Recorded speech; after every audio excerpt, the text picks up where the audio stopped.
أعوذ بالله من الشيطان الرجيم. بسم الله الرحمن الرحيم.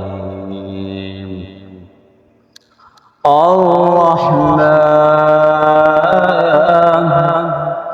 علم القرآن خلق الإنسان علمه البيان الشمس والقمر بحسبان والنجم والشجر يسجدان والسماء رفعها ووضع الميزان ألا تطغوا في الميزان وأقيموا الوزن بالقسط ولا تخسروا الميزان والأرض وضعها للأنام فيها فاكهة والنحل ذات الأكمام والحب ذو العصف والريحان فبأي آلاء ربكما تكذبان خلق الإنسان من صلصال كالفخار وخلق الجان من مارج من نار فبأي آلاء ربكما تكذبان رب المشرقين ورب المغربين فبأي آلاء ربكما تكذبان مرج البحرين يلتقيان بينهما برزخ لا يبغيان فبأي آلاء ربكما تكذبان يخرج منهما اللؤلؤ والمرجان فبأي آلاء ربكما تكذبان وله الجوار المنشآت في البحر كالأعلام فبأي آلاء ربكما تكذبان كل من عليها فان ويبقى وجه ربك ذو الجلال والإكرام فبأي آلاء ربكما تكذبان يسأله من في السماوات والأرض كل يوم هو في شأن فبأي آلاء ربكما تكذبان سنفرغ لكم أيها الثقلان فبأي آلاء ربكما تكذبان يا معشر الجن والإنس إن استطعتم أن تنفذوا من أقطار السماوات والأرض فانفذوا لا تنفذون إلا بسلطان فبأي آلاء ربكما تكذبان يرسل عليكما شواظ من نار ونحاس فلا تنتصران فبأي آلاء ربكما تكذبان فإذ انشقت السماء فكانت وردة كالدهان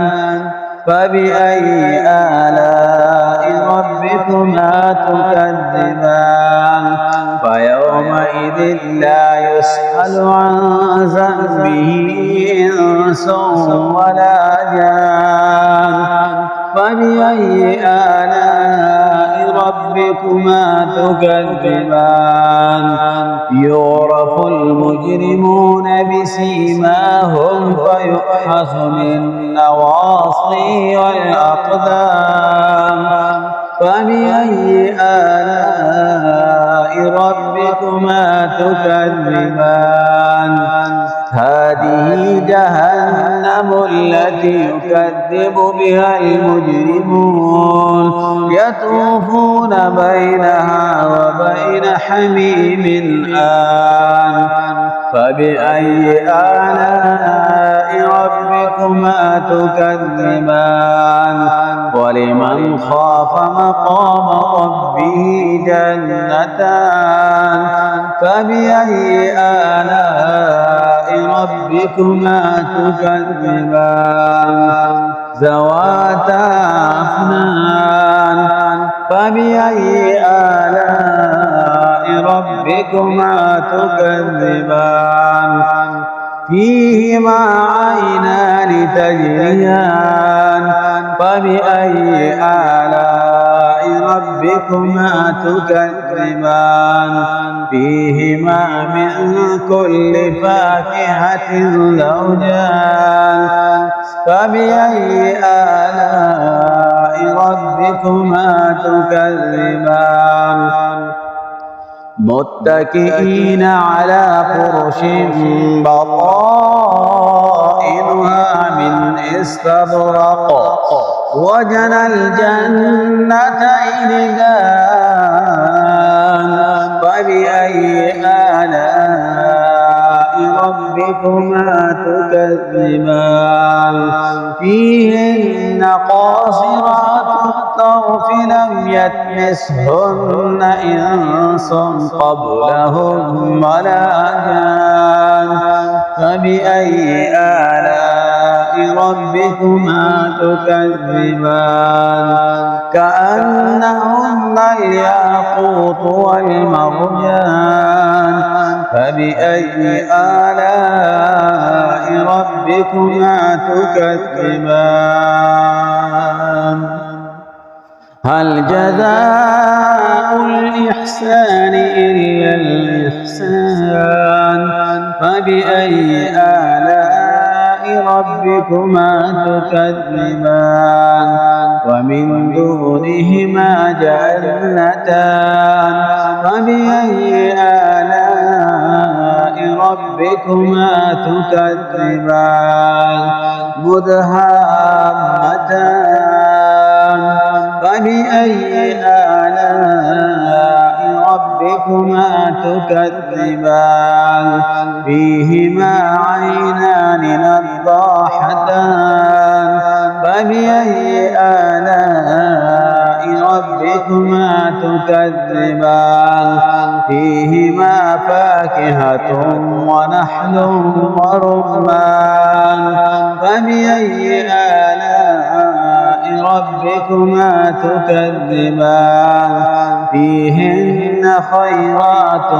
حسان فبأي آلاء ربكما تكذبان حور مقصورات في الخيام فبأي آلاء ربكما تكذبان لم يطمثهن إنس قبلهم ولا جان فبأي آلاء ربكما تكذبان متكئين على رفرف خضر وعبقري حسان